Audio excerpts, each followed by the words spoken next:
welcome back to my channel. So today we will do board exam special target 100 on 100 in political science and in all subjects, the end of bipolarity, chapter 1, lecture 3. So if you have any doubt of the previous lecture, anything, just write in the comment section. I will answer every single doubt. So as you know, I will just do the small recap of the what we have studied previously and the starting of this class. So let's start with full energy, full josh, so that we can score in board exam victory. So let's start whatever we have studied earlier. Quick recap. What did we learn in the previous lectures, like in lecture 1, lecture 2, whatever we have studied? So, the Cold War, US versus USSR, US versus USSR ideological struggle between between capitalism and socialism. So, US is known as the first world and USSR is known as the second world.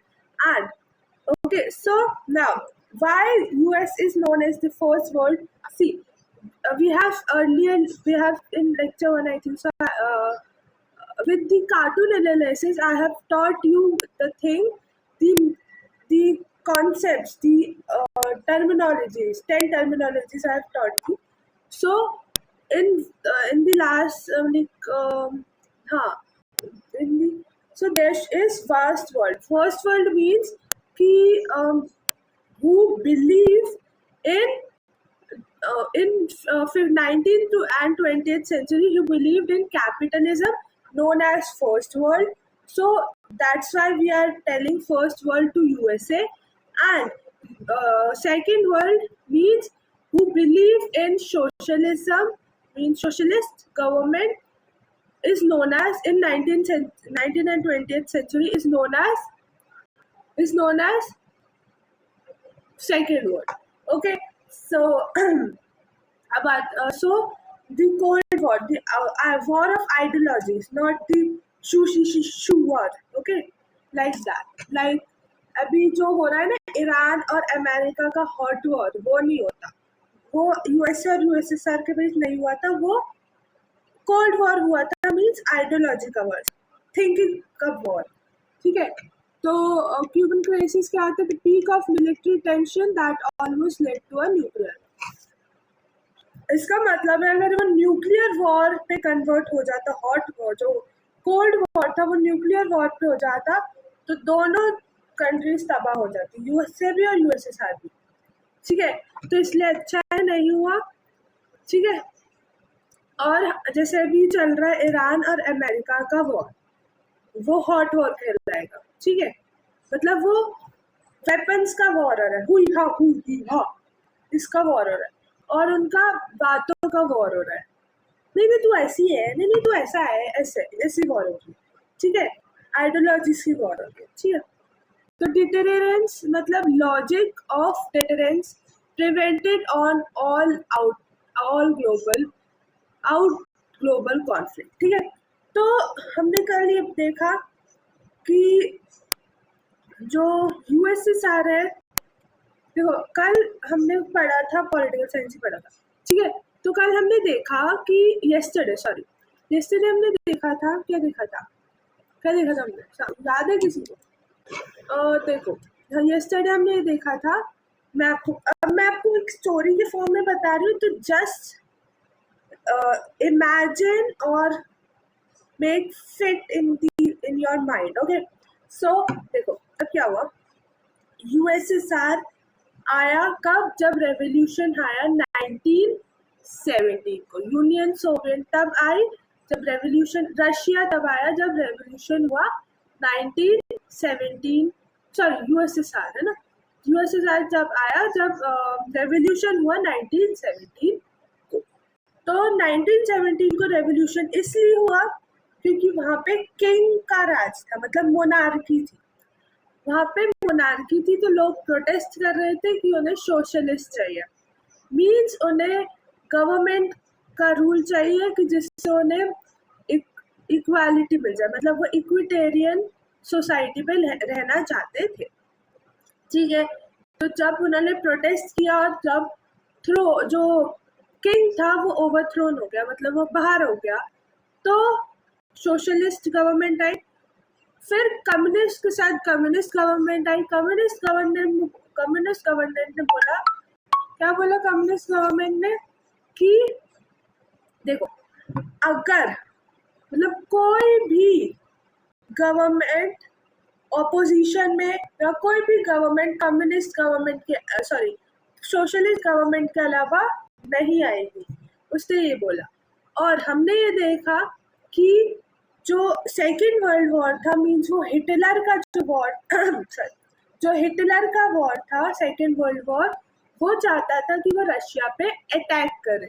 अब Russia पे जब वो attack करना चाहा तो वो उसने देखा कि भाई रशिया तो बहुत पावरफुल है, वो मुझे उड़ा देगा। तो उसने क्या किया, उसने सुसाइड कर लिया, उसको खुद नहीं उड़ा दिया उसने।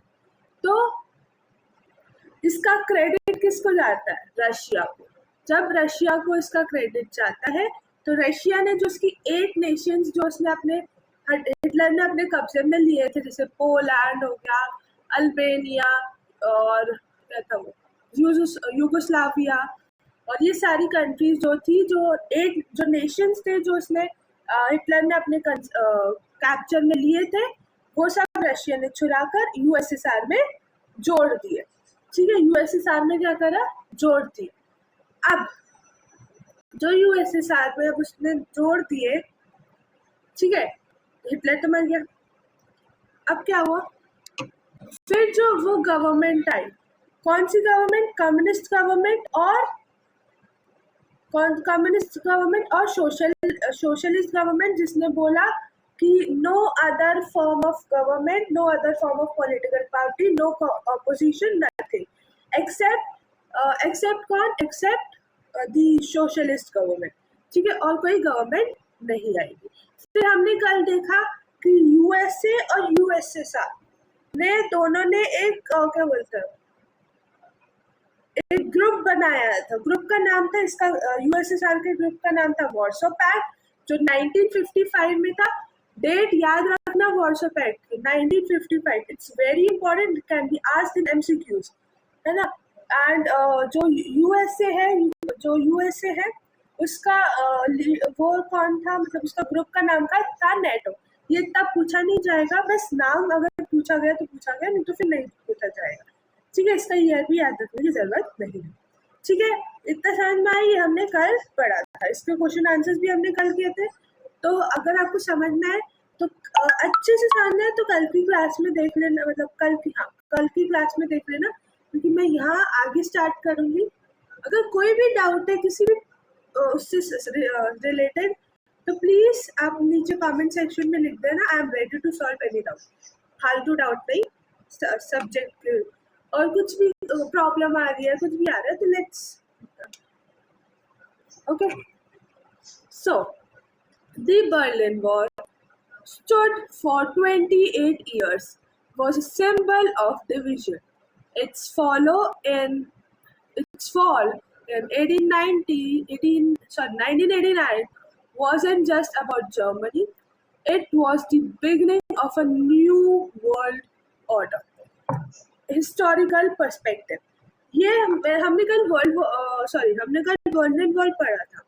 बर्लिन वॉल में मैंने आपको बताया था, जैसे ट्विन टेलीपैथी के बीच में एक लाइन बना देते कि ये यहाँ का नहीं देख पाएगा, ये यहाँ का नहीं देख पाएगी, और दोनों को सेम चुनना होता है, वैसे ही वॉल उसको डिवाइड कर देते। वैसे ही कंट्रीज को डिवाइड करने के लिए, स्टेट्स को डिवाइड करने के लिए उन्होंने एक बर्लिन वॉल बनाई।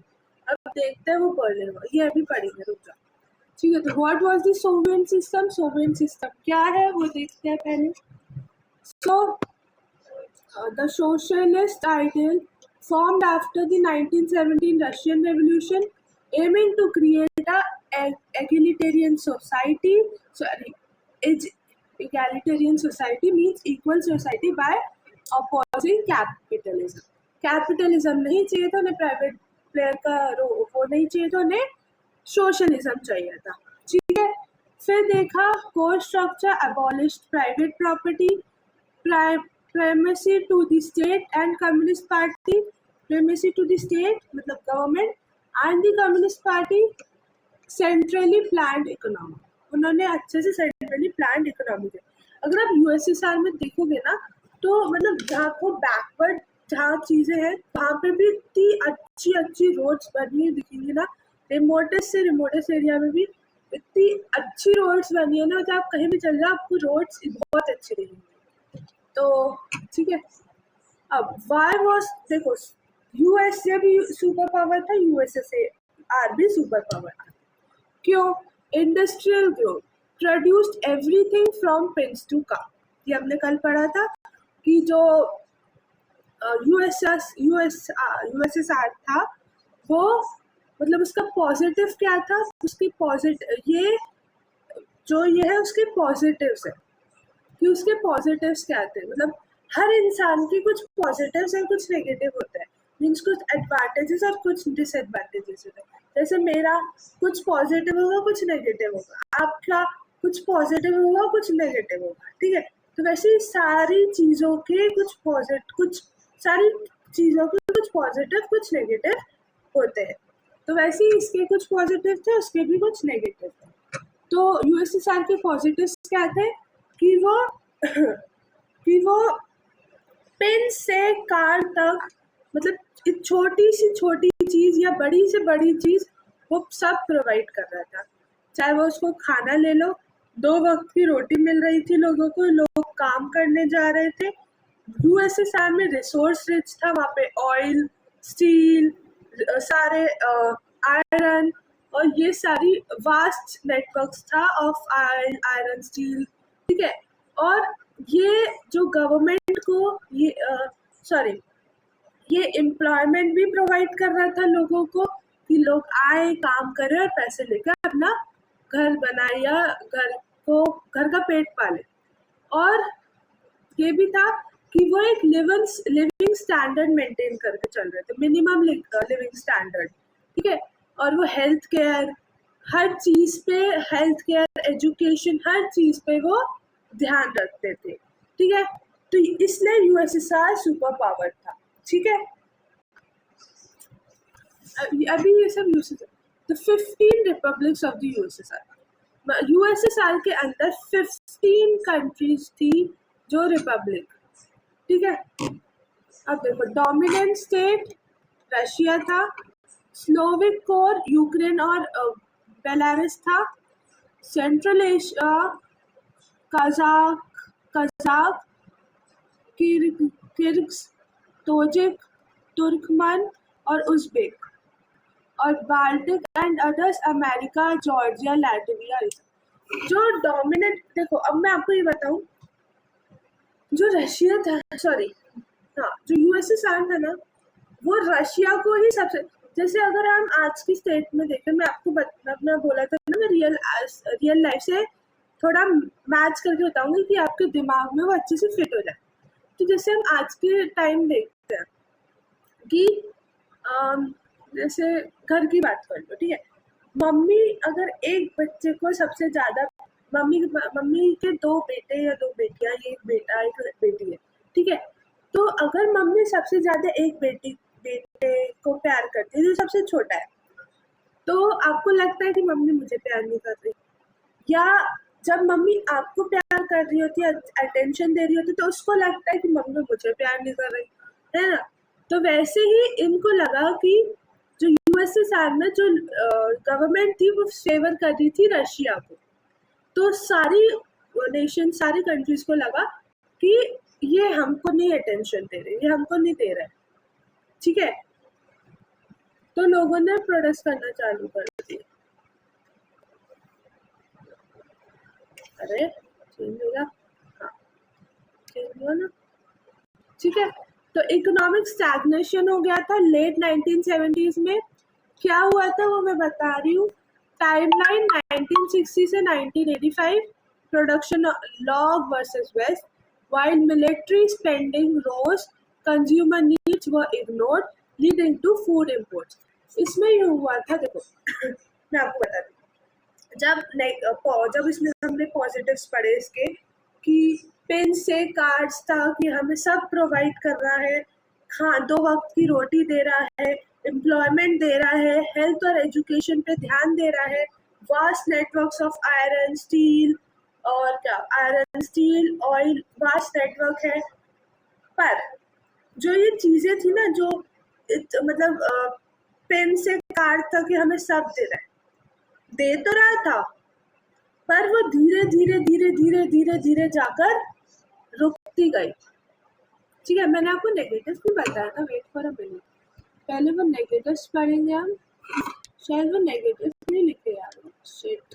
ओके, तो आपको नेगेटिव्स भी बताती हूँ, ठीक है। ये पॉजिटिव्स थे, तो नेगेटिव्स क्या थे? नेगेटिव्स थे कि अब गवर्नमेंट ने सारी प्रॉपर्टी अपने नाम कर ली, जो मैंने आपको पहले उसमें सारी प्रॉपर्टी अपने पास कर ली, सारी लैंड अपने पास कर ली, सारी इंडस्ट्रीज अपने पास कर ली। ठीक है, अब जो वो थी ना, वो ब्यूरोक्रेटिक हो गई, अथॉरिटाइज हो गई, मतलब ब्यूरोक्रेटिक एंड अथॉरिटिज्म हो गई। मतलब कि सारी चीजें जो थी वो किसके पास थी? सारी चीजें गवर्नमेंट, ब्यूरोक्रेटिक हो, क्योंकि सारी चीजें गवर्नमेंट के पास हो गई, सारी चीजें ऑथराइज गवर्नमेंट के पास ले ली उन्होंने, गवर्नमेंट ने ले ली। लोगों को था कि वो इक्वल है, इटालियन सोसाइटी है, 2 वक्त की रोटी भी नहीं मिल रही थी उन्हें। अब देखो, लेकिन उनका देखो लैक ऑफ डेमोक्रेसी बिल्कुल नहीं। फिर एंड क्या था? लैक ऑफ डेमोक्रेसी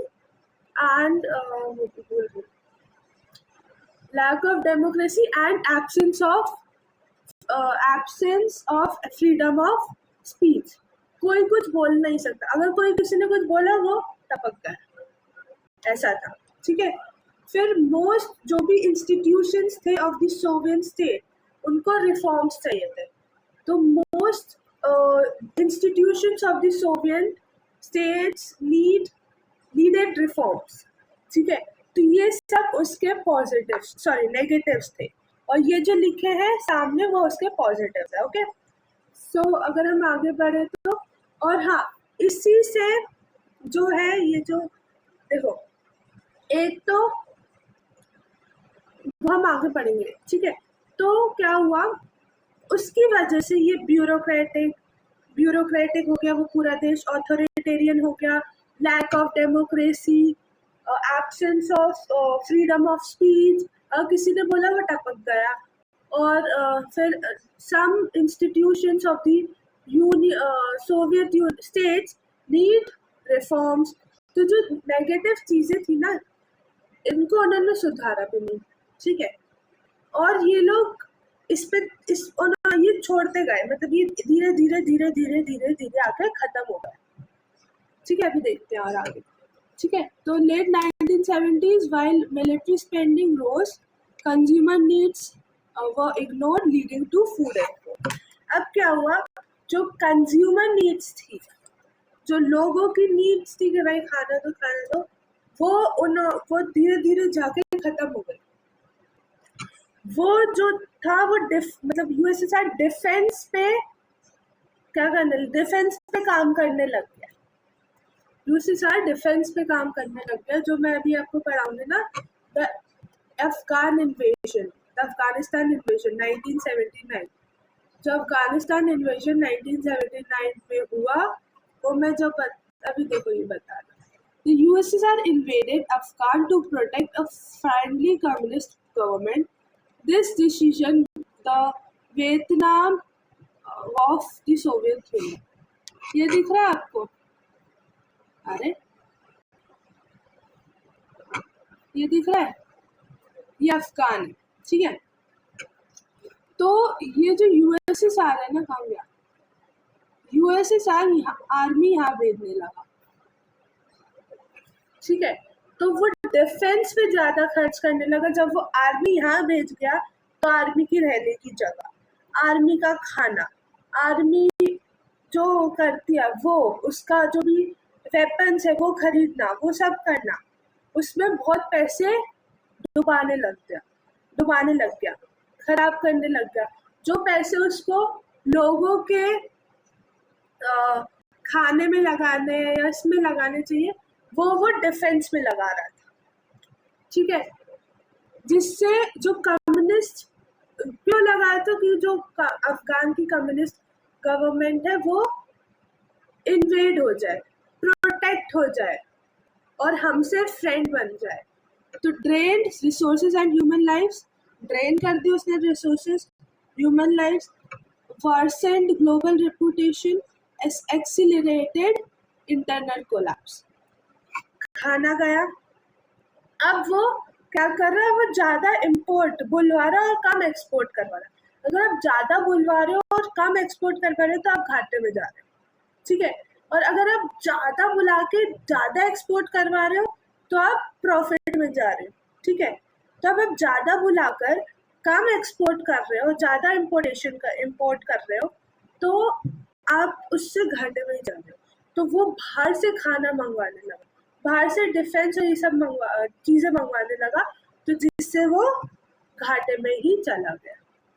लोगों की लाइफ, लोग जो भी रिसोर्सेज थे वो सब ड्रेन कर दिए।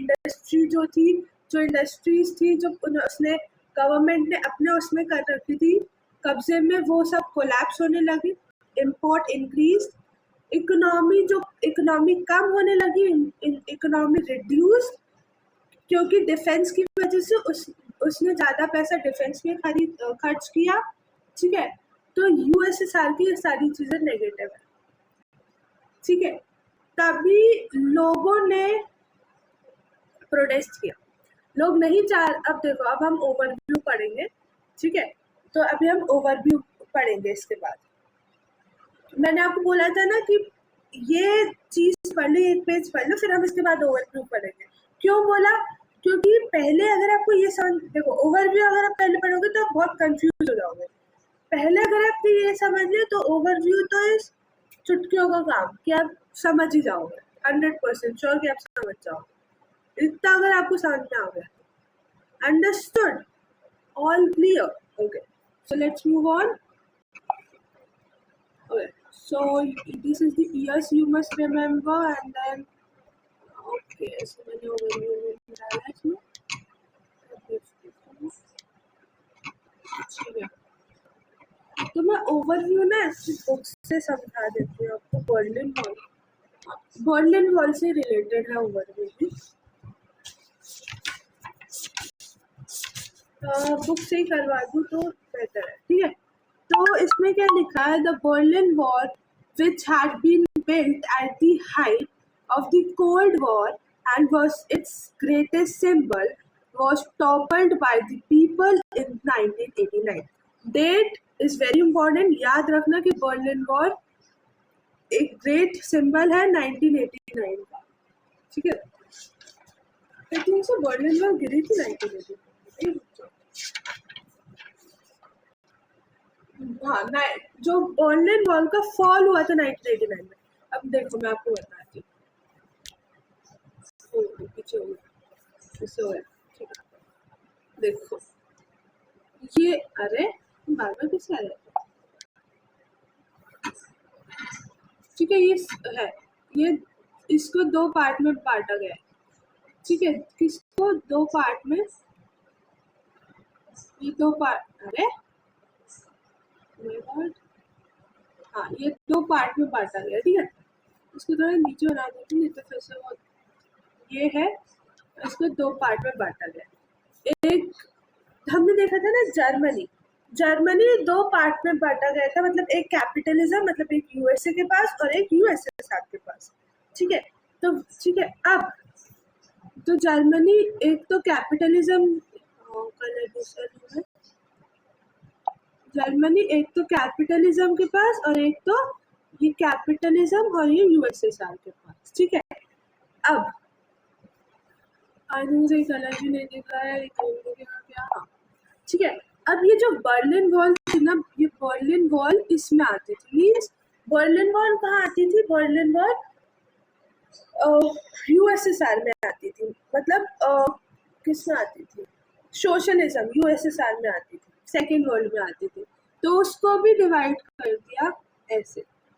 ये है कैपिटलिज्म और ये है देखो, ये वाला पार्ट कैपिटलिज्म है और ये वाला पार्ट सोशलिज्म है। ठीक है, इतना समझ में आया? तो बर्लिन वॉल को भी दो हिस्सों में डिवाइड कर दिया। ठीक है, और ये वॉल गिर गई। क्यों गिरी? ये वॉल गिर गई, ये बर्लिन वॉल जो थी वो गिरी 1989 में। क्यों? क्योंकि लोगों ने प्रोटेस्ट करना शुरू कर दिया। अब लोगों को 2 वक्त की रोटी भी नहीं मिल रही। एगैलिटेरियन जो सोसाइटी थी, जो उन्होंने सोची थी, वो और तबाह हो गई। जो यूएसएसआर था वो डिफेंस में पैसा और खर्च करने लगा, इकोनॉमी को डुबा दिया उसने, और इंडस्ट्री कोलैप्स हो गई, ये सब हो गया। तो वही के लोगों ने क्या किया? प्रोटेस्ट करना चालू कर दिया। ठीक है, तो ईस्ट जो थी, ईस्ट जर्मनी, वो कैपिटलिस्ट थी, और जो वेस्ट जर्मनी थी वो सोशलिस्ट थी। तो जो कैपिटलिस्ट मीन्स अमेरिका और सोशलिस्ट मीन्स यूएसएसआर। तो यूएस जो अमेरिका के पास भी बर्लिन वॉल थी और यूएसएसआर के पास भी बर्लिन वॉल थी, जो डिवाइड कर रही थी। तो वर्ल्ड मीन्स जो पूरे वर्ल्ड को, एक बर्लिन वॉल जो थी वो पूरे वर्ल्ड को 2 हिस्सों में डिवाइड कर रही थी। ठीक है, तो इससे कोल्ड वॉर शुरू हुआ। ठीक है, फिर हमने देखा कि this dramatic event was followed by an equally dramatic and historic chain of events that lead to the collapse of the second world. Means second world collapse हो गया। मीन्स कौन सा सेकेंड वर्ल्ड? मतलब सोशलिस्ट। सोशलिस्ट कौन था? USSR. तो वो collapse हो गया। सो जर्मनी डिवाइडेड, मतलब अगर बर्लिन वॉल गिर गई मतलब कि कोल्ड वॉर खत्म हो गया और कोई एक देश हार गया, वो था यूएसएसआर। ठीक है, Germany divided after the second world war. Germany divide हुआ था after the second world war, was unified one after another. The 8 East European countries that were part of the Soviet bloc replaced their communist government in the response to mass demonstrations. वहाँ के लोगों ने ही protest करना शुरू कर दिया कि हमें यूएसएसआर में नहीं रहना, हमें कहीं और शिफ्ट करना, हमें यूएसएसआर नहीं चाहिए। ठीक है, यूएसएसआर में नहीं रहना। तो वहाँ के लोगों ने प्रोटेस्ट करना चालू कर दिया कि यूएसएसआर में नहीं रहना। कैपिटलिज्म भी झेला हमने, सोशलिज्म देखा। सोशलिज्म में हमने बोला कि सोशलिज्म लाओ, सोशलिज्म लाए तुम, 2-3 दिन हमें रोटी दी, सब किया, पर लैक ऑफ डेमोक्रेसी, ब्यूरोक्रेटिक हो गई। और लैक ऑफ डेमोक्रेसी, कुछ कोई बोले तो तुम उसको मार देते हो, उड़ा देते हो, डिफेंस में खर्च कर रहे हो। इससे हमारे खाने पे खर्च करो जिससे हमारी कंट्री और ग्रो हो और डिफेंस में और अच्छी होगी। जो यूएसएसआर था वो यूएसए से कम अच्छा था डिफेंस में, मीन्स उसमें थोड़ी सी lack of technology and all that था। तो इसलिए लोगों ने प्रोटेस्ट किया कि भाई यूएसएसआर में नहीं रह रहा, माफ करो कि हम यूएसएसआर में नहीं रहेंगे। ठीक है, तो cold war began to end not by military means से नहीं हुआ। लोग ऑर्डिनरी ऑर्डिनरी वुमेन प्रोटेस्ट करने लगे कि हमें यूएसएसआर में नहीं रहना। ठीक है, इवेंचुअली जब सब प्रोटेस्ट कर रहे हैं तो यूएसएसआर गिर गया, यूएसएसआर हार गया। तो cold war began to end not by military means but as a result of mass actions by ordinary men and women. Eventually, the Soviet Union itself disintegrated. Soviet union अपने में ही टूट गया और कुछ पार्ट यूएसए में चला गया, Russia और ये सब। In this chapter, we discuss the meaning that the causes and the consequences of the disintegration of the Second World War. We also discuss what happened that part of the world after the collapse of a communist regimes and how India relates these countries now. ठीक है, तो overview में मैंने आपको बहुत अच्छे से समझा दिया। अगर हमने पहले ये मतलब ओवरव्यू पहले कर लिया था और ये जो सोवियत सिस्टम जो भी हम पढ़ रहे हैं वो बाद में किया होता तो आपको बिल्कुल दिमाग में नहीं घुसा ये क्या है, आप कंफ्यूज होते रहते। तो इसलिए मैंने आपको पहले के लिए सोचा। So this was for today, I think सो। या एक बार देख लेते, चेक कर लेते सब होगा ना। ये भी मैंने आपको तो you the means years you must remember, क्या क्या आपको ईयर्स रिमेंबर करना है? 1917 Russian revolution, 1955 Warsaw pact, 1979 Afghan invasion, 1979 और 1989 में जो बर्लिन वॉल थी गिर गई, मीन्स यूएसएसआर हार गया, यूएसएसआर का डिसइंटीग्रेशन हो गया. So this is for today. This was for today. So let's test your knowledge. This is the quiz time. And which ideology was the core foundation of the Soviet Union? Or capitalism, democracy, socialism, or fascism? Subscribe to check the answer in the next video. If you want to see the answer, that the answer is correct or wrong, your answer is correct or wrong, please subscribe this channel so that in the next video you can get to know what is the answer. So let's, okay, sorry, wait, answer is going. It's socialism, okay. ठीक है, तो next thing, I should remove the answers, okay. So the great symbol of Cold War was the dash wall. You all know what we have studied, it's Berlin Wall. USSR consists of dash republics, 15 republics. The Soviet Union was dominated by Russia. So we will see that Berlin Wall 15 Russia. It's correct. Fill in the blanks. Exam prep done. So this is for today. So questions are done. Drop your doubts in the comment section and subscribe my channel and like, share and subscribe. Don't forget to like, share and subscribe my channel created by your political science expert. So bye everyone and stay tuned. So this is for today. Thank you everyone for paying attention. And don't forget to subscribe my channel, share and subscribe my channel. So bye everyone. We will meet in the next chapter or next class of this this chapter 1 or the next subject. So bye everyone. Love you all. Bye bye.